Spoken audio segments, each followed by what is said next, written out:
Bismillahirrahmanirrahim. Assalamu alaikum warahmatullah. Aray musidɓe julɓe ɗan ɗo ndiyam arɗam fewnuɗo e ɗi galleji ɗo e ɓe sukaɓe tampuɓe wano ɗi salteji haray meɗen huuli meɗen tori Allah subhanahu wa taala e mairie quartier ji ɗi on ala miskin nag bu ko dimbale la bëgg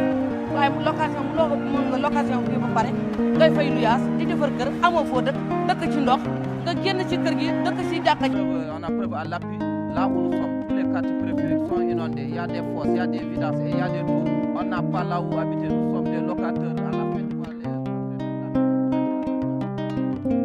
fii ñu ngi nekk ci biir ndox mi dafa rax ndox bu foos cameraman yi ñu ngi nii ñoom ñëpp dañoo tooy kon nag ñu dem ñu won leen Nouakchott dafa lab.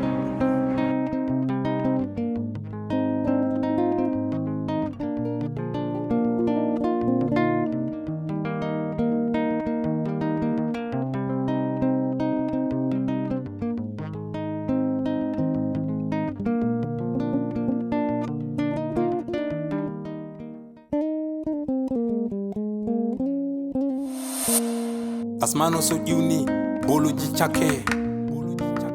ɓernde woti kadi so wona kamɓe miskino takke gite ƴogi kadi leydam yani to fabotoɓe ngala miɓɓe mum nanan joolo ero ballal to nanoɓe ngala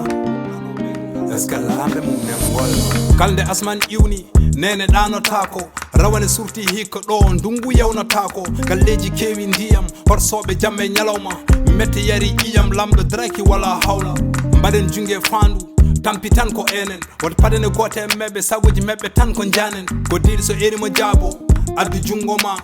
hokkuma doole faabo miijo janggo ma leydi yurminima gardiɗo yunginima sikki ala ɗo so pillam findinima sofi yeeso tumminima gonga umminima bone tawa ɗo so haqqe yandinima asmano so ƴiwni boluji cakke ɓernde woti kadi so wona kamɓe miskino takke gite ƴogi kadi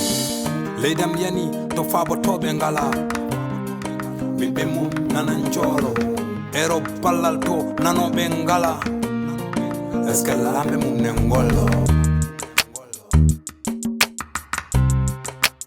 ɓernde woti kadi gite ƴogi kadi leydam yani to fabotoɓe ngala miɓɓe mum nanan joolo ero ballal to nanoɓe ngala est ce que lamɓe mum ne gollo. هذا بعد أن نواكشوط كان يقرب مقاطعة السبخة بالأخص سكان مقاطعة السبخة شمل المواطنين والناس الضعاف نختار طالبي من السلطات المعنية على أنها تلفت عاجلة على هذا المواطنين وهم تضطروا من هذه المياه وتضطروا من استهباطات المطر. أرانا مهنئين القناة الوطنية وشاكرين من هذه الظروف الصعبة. نحن هنا على مستوى مقاطعة السبخة من المقاطعات المتضررة جدا من هذه التساقطات المطرية.